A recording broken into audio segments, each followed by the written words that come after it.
boy that will entice father or lover. His name.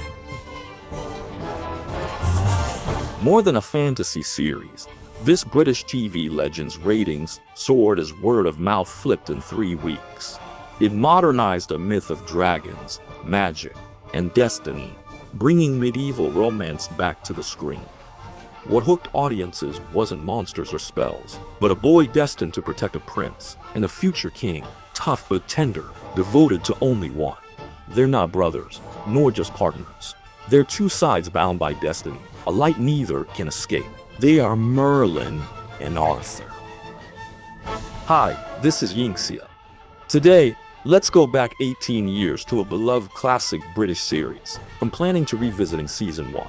Doing all this for a 2-second like isn't too much, right? So we've wasted enough time. The protagonist's love is limited. After a triple tap boost from us, sit back. Let's dive into today's program. A detailed breakdown of the first part of the Merlin legend. First, as usual, we'll cover the show's early development. If you're here for the story recap, skip ahead.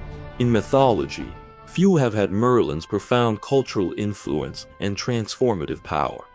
From Celtic folklore and medieval texts to modern novels and film, Merlin is a wise man, wizard, and prophet, a timeless symbol transcending every era. His image was never fixed to one role, but constantly reshaped, a mirror reflecting each era's fantasies and anxieties.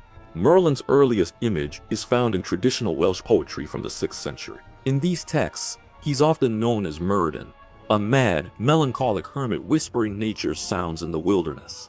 He was interpreted as a tragic figure driven to madness by war and betrayal. This figure was developed in Geoffrey of Monmouth's 12th century history. Geoffrey combined Celtic legends with Christian mysticism, depicting Merlin as a prophet with magical talents. His father was a demon, and he had a dual destiny, a man of fate and fear incarnate. Afterward, Merlin became a central character in the legends of Arthur and the Round Table, serving as his mentor, magical advisor, and even one of the architects of his destiny. Merlin's image evolved in stories. In French medieval romance, he became mysterious and alluring, but in Thomas Malory's La Morte d'Arthur, his affair with the sorceress Vivienne dooms him. In the 19th century, with Romanticism's rise, Merlin again became an idealized symbol of natural wisdom and mystic knowledge. British poet Alfred Tennyson's Idylls of the King portrays an aging, disillusioned Merlin with compassionate yet decadent tones, making him a powerful symbol. In the 20th century, Merlin became a fixture in Western fantasy. J.R.R. Tolkien's Gandalf, for example, was clearly influenced by his character. In T.H. White's The Once and Future King, Merlin lives time backward, his knowledge from the future. This setup also profoundly shaped Dumbledore's character in the Harry Potter series. Films like 1967's Camelot, 1998's Merlin, and 2004's King Arthur reimagined their relationship, some emphasizing mysticism, others political allegory. But overall, these adaptations mostly focus on the legend of King Arthur itself, with Merlin often relegated to a supporting role. Against this backdrop, the BBC's 2008 series Merlin took a different approach. Instead of being a footnote to Arthur's story, Merlin's youth became the main plot. This Merlin isn't the wise elder, but a young man discovering his magic and destiny in Camelot. This setup not only allows for great character growth, but also makes the story appeal to younger audiences. It became a phenomenal 5-season fantasy hit, aired in over 180 countries with a huge fan base. Merlin was conceived in late 2006 by Julian Murphy and Johnny Capps. They already knew the BBC was developing a family-friendly series about Merlin. Even before them, Doctor Who and Torchwood writer Chris Chibnall also pushed a similar project. It was planned for a Saturday primetime slot on BBC One, but was not approved. But in Murphy and Capps' version, the BBC saw clear family drama potential. Senior management wants the show to appeal to 3 generations watching together. This became the core of the Merlin saga's initial position. Development started right away. Produced by Shine and BBC Wales, the show's style was heavily influenced by former Doctor Who showrunner Russell T Davies. Blending sci-fi with everyday life profoundly shaped the narrative grammar of The Adventures of Merlin. The visual effects were a collaboration between Colin Gray Effects and The Mill. Oxford Middle English scholar Dr. Fofana designed the linguistically sophisticated spells.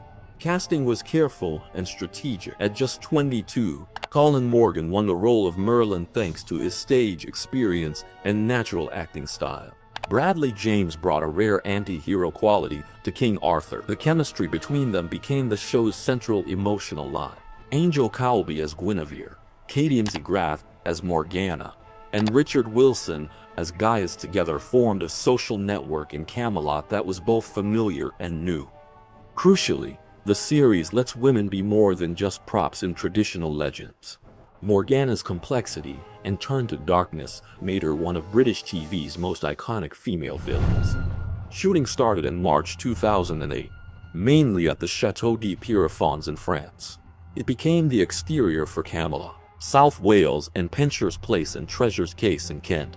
England also became filming locations for major interior and cave scenes. Extensive location filming gave the series a rich medieval feel, avoiding the visual fatigue of overusing CGI. Season 1 of Merlin began on BBC One in September 2008 and, with strong promotion, quickly drew many young viewers. Impressively, the show broke the tradition of reaching only niche UK/US audiences, sold in 183 countries, including top English-speaking markets like the US. It even aired on CCTV, China's national television. It's still gaining new audiences via streaming. Before streaming dominated the world, The Adventures of Merlin surely got a head start. Without further ado, let's dive into the first season of The Adventures of Merlin. Our story takes place in the Kingdom of Camelot on the island of Great Britain. Tyrant Uther ruled here, and his mad decree stated all who practiced magic would be put to death. By decree, wizards were slaughtered and dragons locked underground. The age of magic ended in violence and fear. The world entered an anti-magic era. At that moment, an opposite boy appeared, naturally gifted. Our protagonist, Merlin. He grew up in the countryside, casting magic without spells. His mother knew trouble was inevitable in that environment, so she sent him to the citadel to seek refuge with court physician Gaius. Gaius, the royal physician and a man of science, secretly dabbles in magic and feels deeply guilty. When Merlin entered Camelot, he found not splendor, but an execution in the square. A young sorcerer, arrested for magic, was forced to the executioner's block. Uther sat on the high platform, nodding expressionlessly. The executioner's blade rose and fell. Blood splattered on the ground as the crowd held its breath. In their midst, a white-haired woman's eyes were red. It was Namu, mother of the executed sorcerer. In Arthurian legend, she was the Lady of the Lake, but in this show, she's a powerful and dangerous witch. She looked up at Uther and through gritted teeth uttered a curse.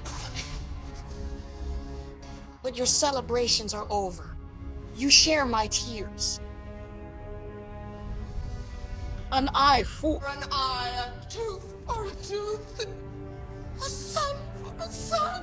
This curse sparked a cycle of revenge between Namu and Uther all season. Stunned by the bloody scene, Merlin was taken to his future guardian, the physician Gaius. Upstairs, the old man was looking through books when he accidentally slipped and fell. In the nick of time, Merlin instinctively used his powers.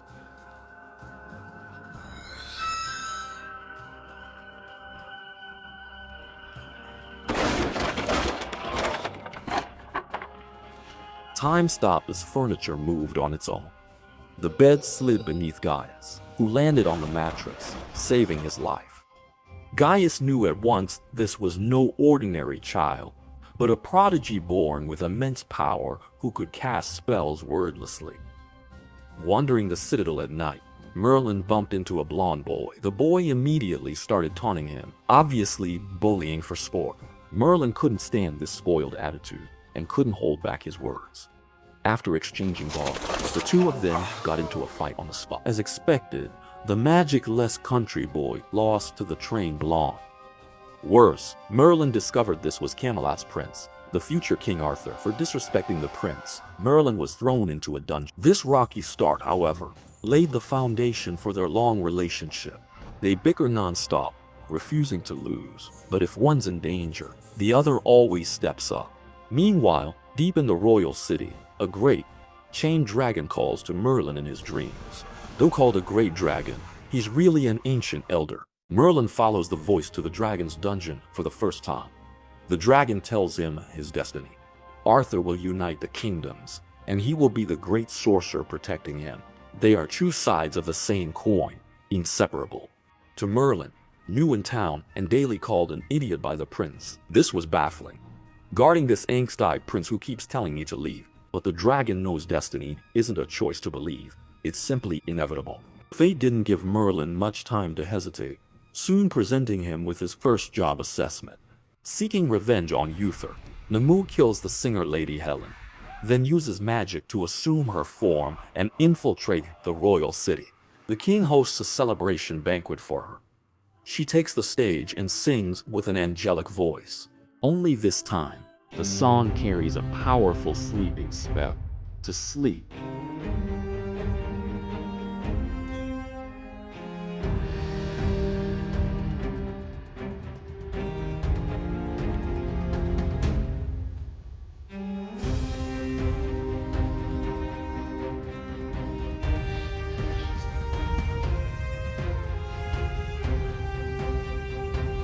Was in me.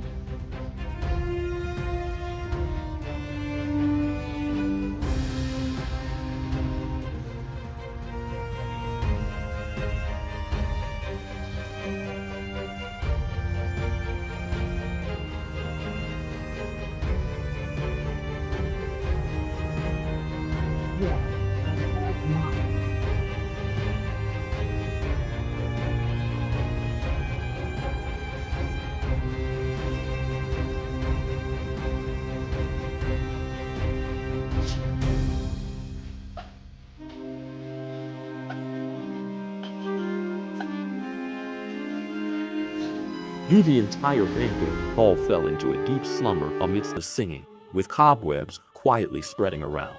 Only Merlin noticed something. He sees Lady Helen approaching Arthur. A cold glint flashes from her sleeve, an assassin's dagger. Just then, Merlin targets the chandelier, whispering a spell. The chandelier falls, knocking Namu unconscious, and simultaneously saving the unconscious man.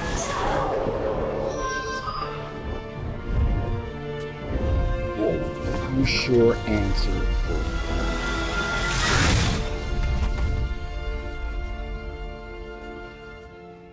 Uther, unaware of the magic involved, only saw his son escape death. He immediately announced a reward for Merlin. Merlin expected wealth or status. Uther coldly declared, "From this day on, you are the prince's servant. One good deed, a lifetime of service." And so, Merlin was bound to Arthur's side. He's the prince's servant by day, a magician, and scapegoat by night. A great sorcerer, fated to protect the prince, starts as a servant. The season enters its middle. It seems episodic, with each episode featuring a new monster, event, or conspiracy. These stories aren't random, but continuously escalate core conflicts, like Uther's brutal war on magic, Merlin's recurring struggle with whether magic can truly do good, Arthur's journey from a spoiled prince to a true leader. Morgana, King Uther's ward, is a noble lady of the royal city. She is strong-willed and compassionate, yet unknowingly inherited a powerful magical gift. Her gradually awakening power and suppressed anger are also very heart-wrenching. If the season is a main quest, consider this part the daily grind. One day, Camelot holds a grand jousting tournament. It's political propaganda for Arthur, and a weapons spectacle for the audience. The Black Knight, valiant from the Western Isles, he made a dark pact for victory. He received a magic shield with 3 snakes. A spell turns them into venom-spitting vipers. Valiant uses this shield's dirty tricks to send opponents to their graves. It looks accidental, but it's the snakes. Merlin saw what was happening, but was stopped by Gaius because a servant had no right to accuse a knight. Hiding in the shadows, He can only use magic to disrupt the shield, revealing venomous snakes and helping Arthur narrow its attack. Vista. All anyone saw was the prince's superior skill. No one saw the hand that secretly held everything in place. Uther basked in his son's glory, and Arthur, in his mind, added a small note about Merlin. Maybe he's an idiot, but he's a brave idiot. He complains but never leaves in a crisis. This dynamic was part of their relationship from the beginning. Then came the plague incident. Nimue summons the mud monster Avank in the water source, poisoning the entire city's supply. Plague sweeps Camelot. Bodies fill the square. Uther's first instinct is still to blame sorcerers, but Gaius insists on science to find the cause. He forbids Merlin from using magic while tensions are high. But when the plague reached those close to Merlin, his principles grew hard to follow. Merlin secretly saved Morgana's handmaiden Gwen's dying father with a magical poultice. The poultice was deemed witchcraft evidence, so Gwen was blamed for the plague and burned at the stake. For the first time, Morgana publicly defied Uther to plead for Gwen, and Merlin realized using magic for good could also cause disaster. The city's people didn't care about the truth. They only needed a scapegoat to burn. So Merlin and Arthur went into the sewers to destroy the Avank, stopping the plague. Gwen was free, but Uther never apologized. He just turned his hatred on Nimue again. This taught Merlin a cruel lesson. Magic is neither good nor evil, but the world's rules will easily twist good intentions into disaster. The next episode questions if Arthur is worth protecting. King Bayard of Mercia visits, offering 2 goblets for peace. Nimue poisoned a cup of death for Arthur. Then, disguised as the maid Cara, she hinted the truth to Merlin. Merlin wanted to warn Uther and Gaius, but he had no proof and couldn't convince anyone. Merlin snatches the cup from Arthur at the feast, claiming it's poisoned, where etiquette is key. It's like throwing wine in the king's face. Uther didn't care about the truth, only how to find it without hurting his own interests. His solution was cold, yet followed his logic. Merlin was ordered to drink. If he lived, he was guilty of slander. If he died, the killer was caught. He drank it and collapsed from the poison. Only Arthur would die to save him. The antidote is in an ancient book, kneading the Mortius flower from Balor Forest, a forbidden land of no return. King Uther forbade Arthur from going, saying a prince's life isn't worth a servant's. But Arthur defied the order and went alone. In the forest, he was nearly killed by Nimue's trap, disguised as a damsel.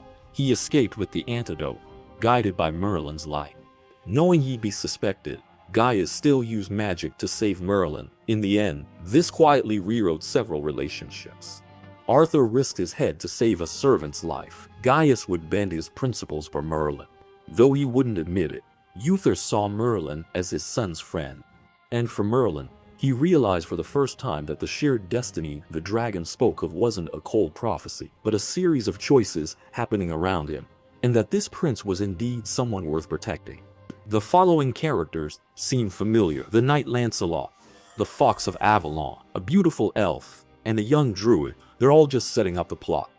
This knighthood seeds a love triangle, foreshadowing Arthur's fate with a red warning. Lancelot's episode questions if the kingdom deserves a true. Merlin was being pursued in the forest by the magical beast, the Griffin. He was saved by a passing Lancelot. After seeing bandits slaughter his village as a child, he vowed to become a knight who protects the weak. The issue was Camelot's rigid rule that only nobles could be knights. Lancelot, with no lineage or title, couldn't even compete. Unable to stand the rules, Merlin forged Lancelot an identity as an unknown noble to enter the trials. Lancelot's genuine skill gave Arthur a difficult fight, earning the prince's respect, but Uther soon banished him for faking his identity.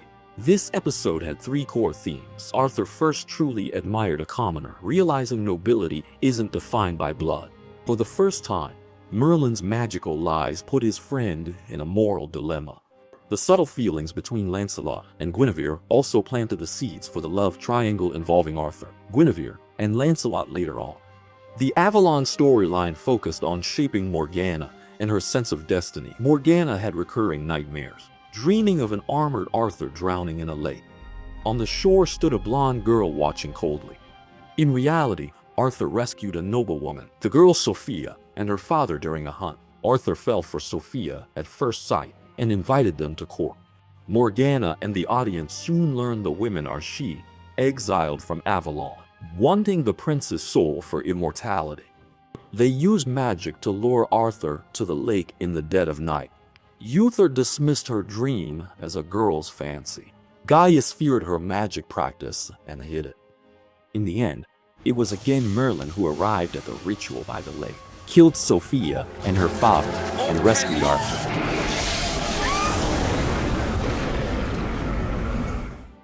For Arthur, it was just a terrible first love disaster. For Morgana, it was proof that her dreams might be visions of the future, and no one was willing to help her understand them.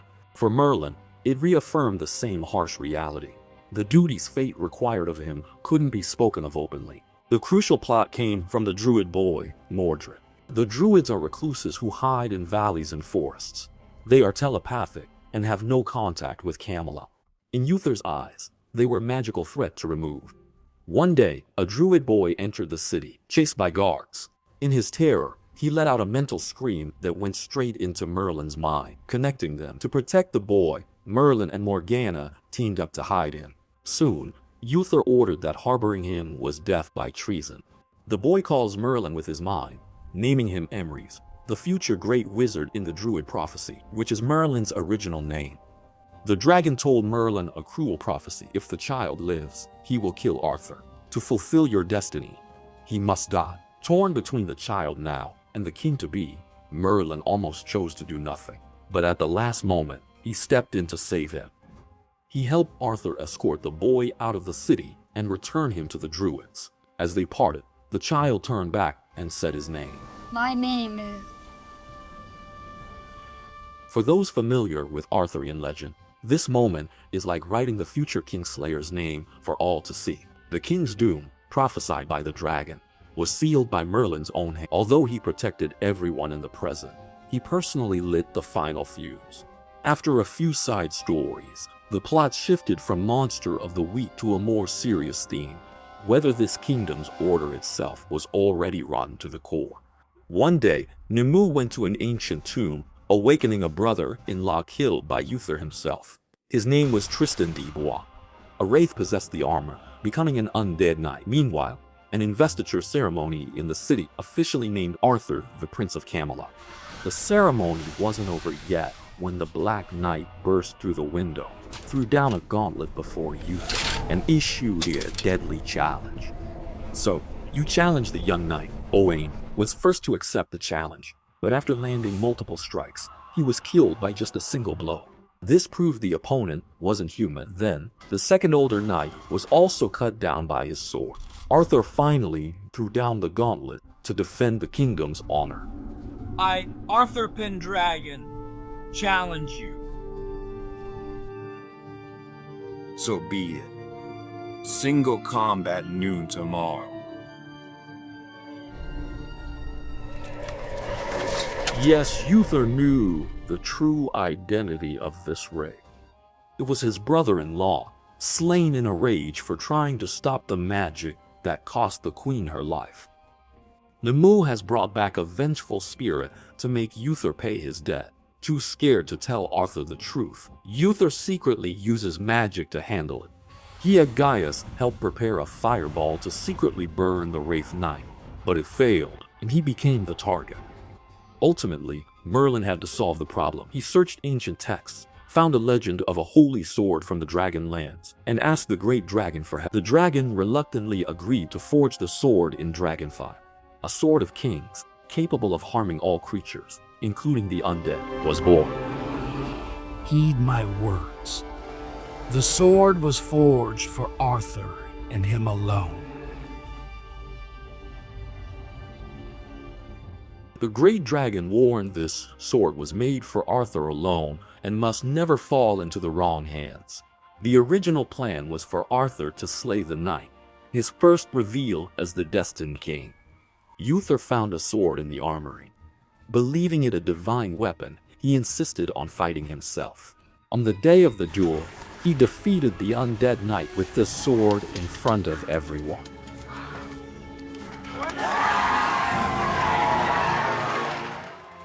The whole city cheered the king for saving Camelot again, but no one knew Merlin defied the dragon, giving the king's sword to the wrong person.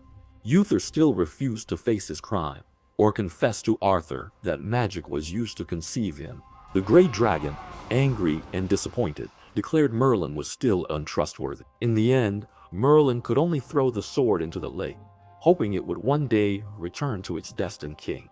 This became a prequel to the Lady of the Lake legend. The story returns to Merlin's home village. Ealdor, a bandit canon, demands a per-head fee. Pay up, or he'll kill them and burn the village. Though the village was Camelot's, the local lord refused to help, so Merlin's mother went to the city, seeking Uther's aid.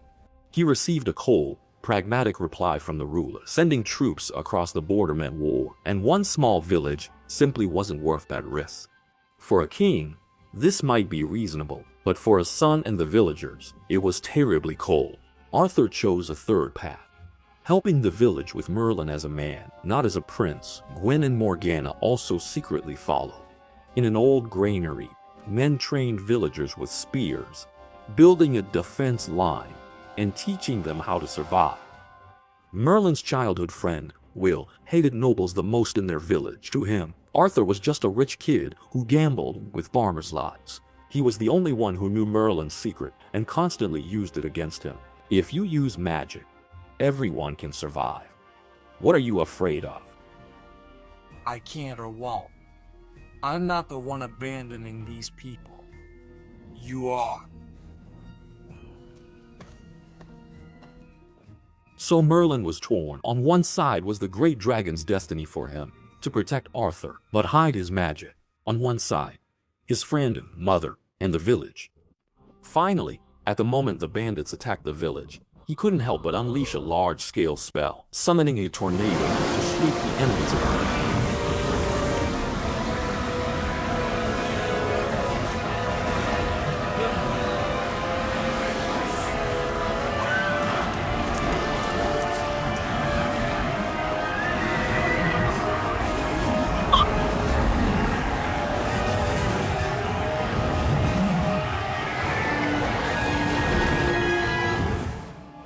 Arthur almost discovered this, and Arthur keenly sensed that someone had just used magic. Dying after taking a sword from Merlin, Will falsely claimed to be the sorcerer, allowing Merlin to remain hidden. Will died in Arthur's arms, the only victim of the battle. Before the fire, Arthur made his judgment: magic is too dangerous. It has killed too many people. Those words were a heavy blow to Merlin. He'd finally seen Arthur's kindness in protecting the weak, and his humility, only to find that Arthur still couldn't accept his true identity. So he returned to his role as a servant. Outwardly, he was a constantly scolded tool, but in secret, he used magic to block countless unseen blades for Arthur. Arthur shot a mysterious unicorn while hunting. Soon after, Camelot was cursed with a series of disasters. Crops rotted, rivers dried up, and plagues followed. Then, a white-haired elder, Anhora, the unicorn's guardian, appeared. He revealed this was all a test of the prince's character, not of strength, but of his choices. During a famine, should he take the people's last remaining food to save the city? Could he kill an innocent farmer? In despair, would he resort to forbidden magic to take that so-called shortcut? Time and again, Arthur was pushed to the moral edge, yet he always endured and held the line.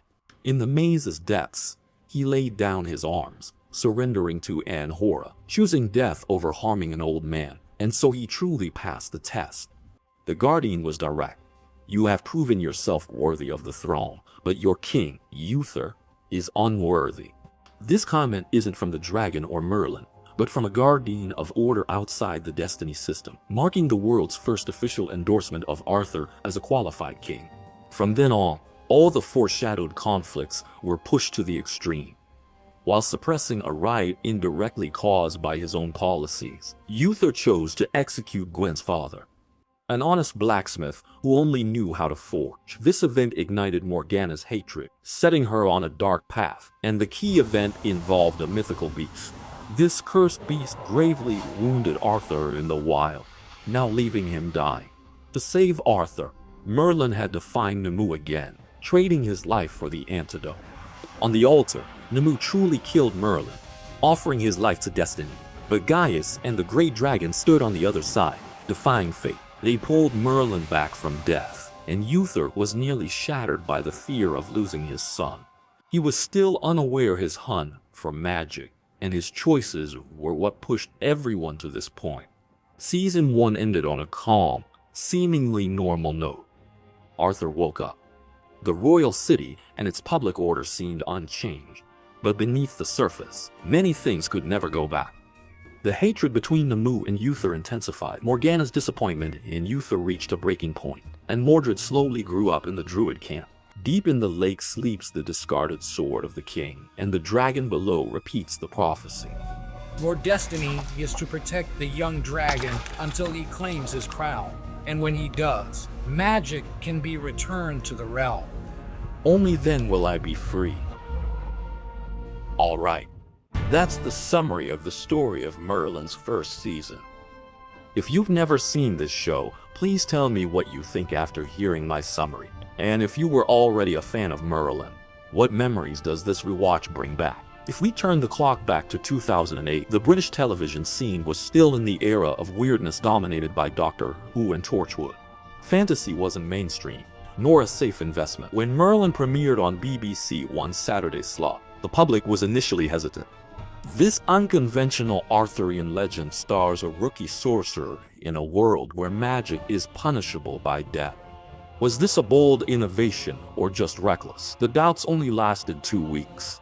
Starting from the 3rd episode, Merlin's ratings rose as if by magic. Season 1 averaged 6 million viewers, with a peak over 7 million, landing it in BBC's second tier.